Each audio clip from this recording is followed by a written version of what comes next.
नमस्कार, सत श्री अकाल, हेलो हाय ऑफिसर्स, क्या हाल चाल। ऑयल इंडिया की तैयारी तो हमारी चल ही रही है और साथ में इंडियन ऑयल की भी नोटिफिकेशन आ गई भैया। बहुत इंतजार करा है, पहले 3 तारीख, फिर 9 तारीख और आज 12 तारीख। 12 तारीख को इसकी नोटिफिकेशन आ रही है और नोटिफिकेशन आई है तो बढ़िया नोटिफिकेशन आई है। बहुत डिटेल में, बहुत बढ़िया तरीके से एक्सप्लेन करा है क्या क्या चीजें हैं जहां पर स्टूडेंट्स को डाउट हो सकते हैं, कितनी सारी चीजें, सब कुछ इन्होंने एक्सप्लेन कर दिया है।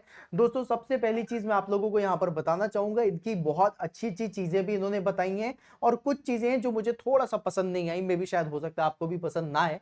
तो सबसे पहली चीज आपको बता दूं, जूनियर इंजीनियर ऑफिसर की पोस्ट निकली हुई है आप लोगों की केमिकल, मैकेनिकल, इलेक्ट्रिकल और इंस्ट्रूमेंटेशन की, जिसमें हमारे लिए इंपॉर्टेंट है मैकेनिकल इंजीनियरिंग। ठीक है। और जो आपकी पे स्केल होगी वो 30,000 से लेकर के 1,20,000 तक होने वाली है।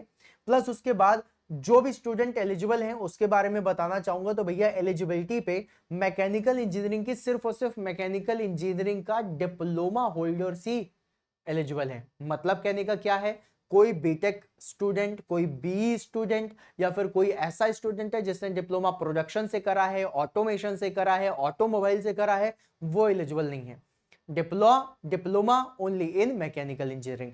प्लस उसके साथ अगर डिप्लोमा में आप लोगों के 65% मार्क्स से कम आ रहे हैं तो भी आप लोग एलिजिबल नहीं हो। मतलब आपके मार्क्स 65% तक आने चाहिए और ये किसके लिए है? जनरल कैटेगरी, ईडब्ल्यूएस, ओबीसी के लिए, राइट। और अगर आप लोग एससी एसटी कैटेगरी, पीडब्ल्यूडी में आते हो तो फिर उसके लिए 55% मार्क्स आपके होने चाहिए। ठीक, चलिए अब इसके बाद इनकी एक और बात जो लगी तो ठीक है, लेकिन उसके बाद भी मैं आप लोगों को बताना चाहूंगा कि कुछ चीजें हैं जो मुझे थोड़ा सा अखर रही हैं, है ना।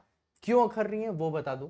यहां पर गाइस पेज नंबर दूसरे में यहां पे लिखा हुआ है candidates processing professional qualification such as bachelors of engineering, B bachelors of technology, BTech, masters, MBA, CA, CS, CMA, masters of computer application, MCA, PhD shall not be eligible. मतलब B BTech से लेकर PhD तक कोई eligible नहीं है, सिर्फ और सिर्फ डिप्लोमा वाले स्टूडेंट्स एलिजिबल हैं। ठीक, चलिए फिर उसके बाद आगे बढ़ते हैं। यहां पे पॉइंट पढ़िएगा पेज नंबर 3 पर। अपर age limit, the candidate applying for the general EWS category should not be more than 26 years. सिर्फ 26 साल इन्होंने अपर एज लिमिट दी है। ये थोड़ा सा मेरे लिए डिसअपॉइंटिंग है। ये एज लिमिट अगर 28 या फिर 30 होती तो बहुत अच्छा होता। अब हाँ, यहां पर ओबीसी, ईडब्ल्यूएस और जो आपके एससी एसटी हैं उनके लिए थोड़ा सा यहां पर रिलैक्सेशन है कि जो 3 साल का और 5 साल का आप लोगों को रिलैक्सेशन मिलता है वो अच्छा है। और उससे आप लोगों की एज लिमिट 29 और 34 ईयर्स हो जा रही है। 29 for OBC and 34 years for SC ST category and PW. ठीक है। अब गाइज यहां पर एक चीज और है जो आप लोगों को बताना चाहूंगा।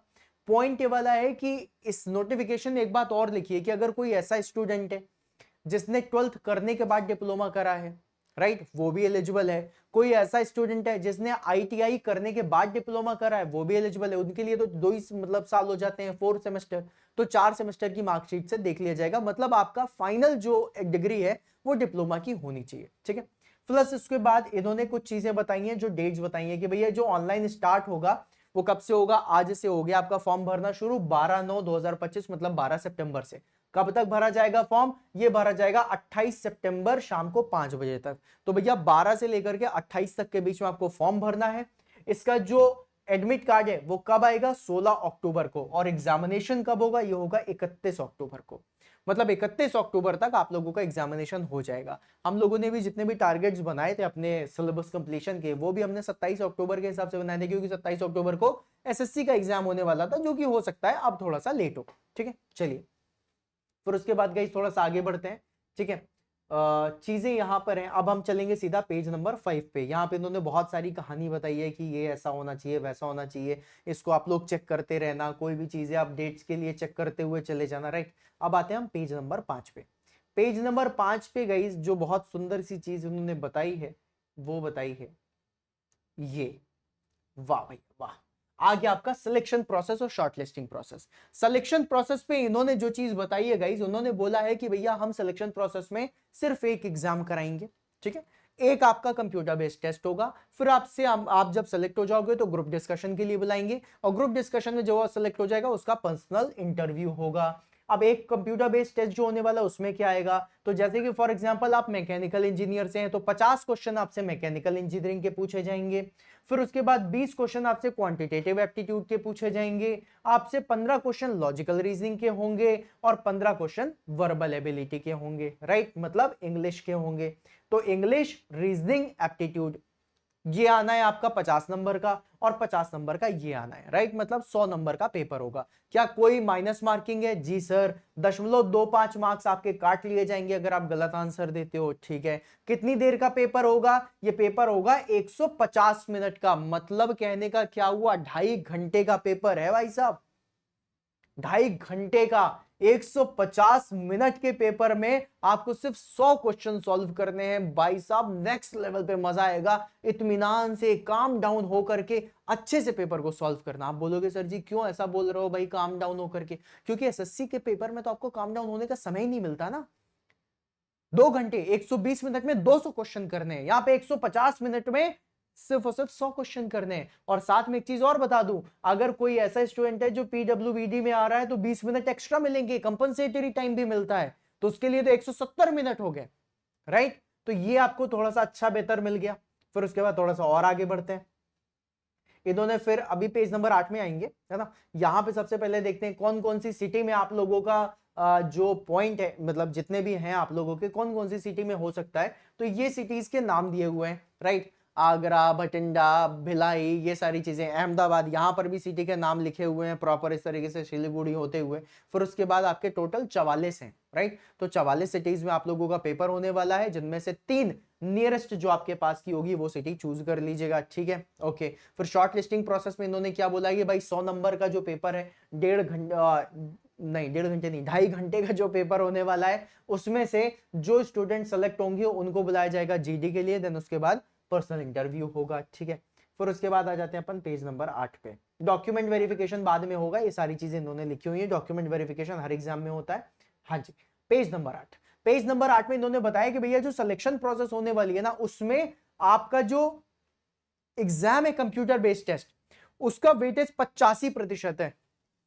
मतलब कहने का क्या है कि अगर कोई ऐसा स्टूडेंट है जो ये सोचता है कि सर मैं ग्रुप डिस्कशन में कुछ बोल नहीं पाया, तो अगर मैं इंटरव्यू में बहुत अच्छा कर नहीं पाया, तो ग्रुप डिस्कशन और इंटरव्यू टोटल मिला के 15% है और 85% मार्क्स आप लोगों के किसके हैं, आपके कंप्यूटर बेस्ड टेस्ट के। मतलब अगर आप लोगों ने कंप्यूटर बेस्ड टेस्ट में फाड़ दिया बिल्कुल, और अगर आप बहुत अच्छी परफॉर्मेंस नहीं भी दे पाए जीडी में एंड पीआई में, उसके बाद भी आपके सिलेक्शन होने के चांसेस होंगे, ठीक है। तो मतलब कंप्यूटर बेस्ड टेस्ट के लिए आपको तैयार बहुत अच्छे से होना है, ऑल दो तैयार तो सबके लिए होना है, ऐसा नहीं कि मैं सिर्फ इसके लिए तैयार करूंगा ये तो अपने आप निकल जाएगा, नहीं, तैयार इसके लिए भी होना है, लेकिन ज्यादा मेहनत इसके लिए करनी है, ठीक है। चलिए अभी थोड़ा सा और आगे बढ़ते हैं। इन्होंने फिर एप्लीकेशन प्रोसेस बताइए कहां पर क्या करना है, कैसे होगा। तो आप लोगों को www.iocl.com पे जाना है, वहां पर जाकर के आप लोग फॉर्म भरना शुरू कर दीजिएगा, ठीक है। वहां पर लेटेस्ट जॉब ओपनिंग दिखाई देगी, वहां पर जाके आपको फॉर्म भरना है, ठीक है। चलिए फिर उसके बाद आगे आते हैं। फिर यहाँ पे फीस के बारे में भी इन्होंने बताया है, फीस भी आपसे 472 रुपया ले रहे हैं, है ना। आओ दिखाते हैं, फीस दिखाते हैं, आओ थोड़ा सा और, पेज नंबर 12 है आई गेस, राइट। पेमेंट ये है, देखो गाइस यहां पर बताया इन्होंने, बोला है कि SC ST PWBD candidate are exempted from the payment application fee. मतलब SC ST PWBD को फॉर्म की कोई भी फीस नहीं लगेगी, उसके अलावा बाकी जितने भी हैं उनको 400 रुपए की फीस लगेगी, वो भी नॉन रिफंडेबल। भाई अभी तक में हमने ऐसा कोई भी एग्जाम नहीं देखा जिसने रिफंडेबल फीस रखी हो, नॉन रिफंडेबल ही फीस होने वाली है, ठीक है। प्लस जीएसटी लगेगा। अब अगर 400 रुपए में आप जीएसटी भी जोड़ दो तो 18% जीएसटी, 18×4 = 72, राइट, 472 रुपए आपकी फीस लगेगी, ठीक है, नॉन रिफंडेबल, चलो ठीक है वो भी मान लिया, ओके। अब यहाँ पे एक चीज और इंपॉर्टेंट है, after submitting your payment information in the online application please wait for the information from the server, do not press back और refresh button in order to avoid the double charge. चलो ठीक है, कह रहा अगर एक बार payment नहीं हुई या फिर पेमेंट कट गई और आपका फॉर्म नहीं भरा गया तो वापस से पेमेंट करनी पड़ेगी, डबल चार्ज लग जाएंगे, तो इस चीज का थोड़ा सा ध्यान रखिएगा। कॉल लेटर वगैरह आपको डाउनलोड कर लेना है, 16 अक्टूबर को आपका कॉल लेटर आपको मिल जाएगा।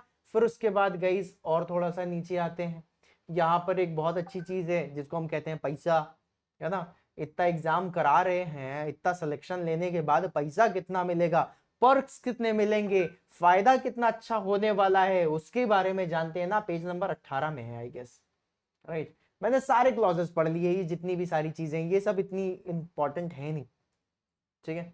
पेज नंबर 18 में है। आओ और आते हैं, है ना। कहानी ज्यादा है लेकिन डिटेल में दिया है, बढ़िया दिया है, ठीक है। प्लेसमेंट एंड जॉब के बारे में हो गया, ज्वाइनिंग हो गया, रिमेन्यूरेशन। रिमेन्यूरेशन के बारे में बात करते हैं, रिम्यूनरेशन बोलते हैं इसे। तो इसमें क्या बोल रहा है, बोल रहा है कि भैया जो भी हमारे कैंडिडेट सेलेक्ट होंगे उनकी जो पे स्केल होगी वो 30,000 से लेके 1,20,000 तक होगी। उसके बाद उनको क्या मिलेगा, बेसिक पे के साथ साथ वो पाएंगे डियरनेस अलाउंसेस, जिसे हम बोलते हैं डीए, और अदर अलाउंसेस मिलेंगे जो आप लोगों का रूल है, ठीक है। अदर अलाउंसेस के बेनिफिट होंगे जैसे कि आप लोगों का एचआरए हो गया, या फिर सब्सिडाइज्ड हाउसिंग अकोमोडेशन हो गया, अगर आप लोगों को वैसी जगह मिलती है तो मेडिकल फैसिलिटी मिलेगी, ग्रेचुटी मिलेगा, कंट्रीब्यूटरी प्रोविडेंट फंड मिलेगा, राइट, जिसे हम सीपीएफ बोलते हैं। फिर उसके बाद group personal accident insurance scheme मिलेगी, लीव इनकैशमेंट, मतलब जैसे कि फॉर एग्जांपल आप बहुत कर्मठ अधिकारी बन गए, आप छुट्टियां ले नहीं रहे हो और आपकी छुट्टियां बढ़ती हुई जा रही, तो आप उन छुट्टियों से भी पैसा ले सकते हो कि भैया मैंने छुट्टियां तो ली नहीं है, तो आप यही समझ लो कि मैंने काम किया होगा तो मुझे उसके पैसे दे दो, तो लीव इनकैशमेंट भी मिल जाएगा। लीव ट्रेवल कंसेशन, जिसे हम एलटीसी बोलते हैं, अगर आप अपनी फैमिली के साथ कहीं घूमने जाना चाहते हो तो आपको एसी 2 टायर का जो होता है टिकट फ्री दिया जाता है, तो वो भी होगा, ठीक है। देन लीव फेयर असिस्टेंस होगा, then contributory superannuation benefit fund scheme भी मिलेगी, देन कन्वीनियंस एडवांस मिलेगा, मतलब भाई साहब कन्वीनियंस भी मिलने वाला है, देन मेंटेनेंस रिम्बर्समेंट भी होगा, परफॉर्मेंस रिलेटेड पे पीआरपी भी आप लोगों को मिलेगा। मतलब अगर इन सब को टोटल जोड़ लिया जाए, then the gross valuation of the remuneration to the company will be approximately 10.6 lakhs per annum, मतलब 10.5 लाख रुपए का आप लोगों का पैकेज हो जाने वाला है। भैया 10.5 लाख का पैकेज आजकल प्राइवेट कंपनीज में भी बहुत अच्छे अच्छे लोगों का नहीं होता है। अगर आपने 3 महीने जो आगे आने वाले 2-3 महीने हैं इसमें दबा के तैयारी कर ली और सिलेक्शन हो गया, 10.5 लाख के पैकेज में जाओगे, बढ़िया तगड़ी वाली नौकरी के साथ जाओगे, सरकार की तरफ से, आईओसीएल की तरफ से आप लोगों को घर भी मिलेगा, गाड़ी भी मिलेगी, और बाकी पक्ष तो भर भर के मिलने वाले हैं, ठीक है। चलिए, फिर उसके बाद इन्होंने सर्विस बॉन्ड की बात करी है गाइस। अब सर्विस बॉन्ड क्यों होता है इसके बारे में भी आपको बता दूं। क्या होता है, ऐसे बहुत सारे लोग होते हैं ज्वाइन करते हैं और ट्रेनिंग के बीच में ही चले जाते हैं। क्या होता है, जैसे कि आईओसीएल है, वो आपको सिखाएगा, आपको ट्रेनिंग देगा। जब आपको ट्रेनिंग देता है ना, उसमें वो आपके ऊपर बहुत सारे पैसे खर्चे करता है। अब अगर वो आपके ऊपर पैसे खर्चे कर रहा है और अगर आप बीच में छोड़ के चले गए तो उनका तो लॉस हो गया ना। तो कोई लॉस तो अपना नहीं चाहेगा, आप खुद अपना लॉस नहीं चाहोगे। इसीलिए ये लोग क्या करते हैं, candidate selected as a junior engineer officer will have to execute a bond under to serve the corporation for minimum period of the 3 years, मतलब मिनिमम 3 साल तक आपको ज्वाइन करके रखना पड़ेगा, ठीक है। अगर आप लोग जो बॉन्ड है उस बॉन्ड के बारे में इन्होंने बताया है कि 2 लाख रुपीज का ये बॉन्ड होगा, राइट। और SC ST वालों के लिए 35,000 रुपीज का ओनली बॉन्ड होगा, ठीक है। इसके बारे में बताया, ट्रैवल रिम्बर्समेंट हो गया आपका, एंड फिर कॉन्टेक्टर्स। अगर आपको कोई भी क्वेरी है, कोई भी दिक्कत है तो http.cqrs.ibps.in पे चले जाना, राइट। मतलब IBPS कराने वाली एग्जाम लग रहा है अपन को है, इसका एग्जाम फिर अच्छा ही होगा, बढ़िया होगा एग्जाम, हाँ सही है भाई, नेक्स्ट लेवल। तो ये था आप लोगों का IOCL का नोटिफिकेशन। अब गाइज नोटिफिकेशन से हम लोगों को क्या सीखने मिल रहा है, नोटिफिकेशन से ये देखने मिल रहा है कि भैया इतनी सारी पोस्ट आ गई, IOCL की भी आ गई है ना, अभी DDA JEE की आई हुई है, जहां पर इलेक्ट्रिकल मैकेनिकल, मतलब मैकेनिकल स्टूडेंट्स के लिए, वो भी डिप्लोमा होल्डर्स के लिए, ये भी डिप्लोमा होल्डर्स के लिए, इतनी सारी जो पोस्ट आई हुई है, इसके लिए आपको सिर्फ एक चीज करना है, तैयारी करनी है, और तगड़ी तैयारी करो गाइज, आपका सिलेक्शन फॉर श्योर होगा, राइट। एग्जाम ऑन एजुकेशन पे आपको IOCL का बैच भी मिल जाएगा। एग्जाम ऑन एजुकेशन ये एप्लीकेशन है हमारा, जहां पर आप जा करके इंस्टॉल करिएगा एप्लीकेशन, लिंक डिस्क्रिप्शन में मिल जाएगी, वहां पे आपको IOCL का बैच भी मिल जाएगा। अगर कोई ऐसा स्टूडेंट है जो IOCL की तैयारी कर रहा है तो उसके लिए भी बैच आपको मिल जाएगा। कोई ऐसा स्टूडेंट है जो DDA JEE की तैयारी कर रहा है, उसके लिए भी आपको बैच मिल जाएगा। तो मतलब जो अगर आप तैयारी कर रहे हो और अगर आप किसी बैच में जाना चाहते हो तो एग्जाम ऑन एजुकेशन में जरूर जाना, you will feel the difference from others, ठीक है। और बहुत बहुत बधाइयां भैया, मतलब मैकेनिकल के तो जलवे हैं भाई, 2025 में तगड़ी वैकेंसीज आ रही हैं।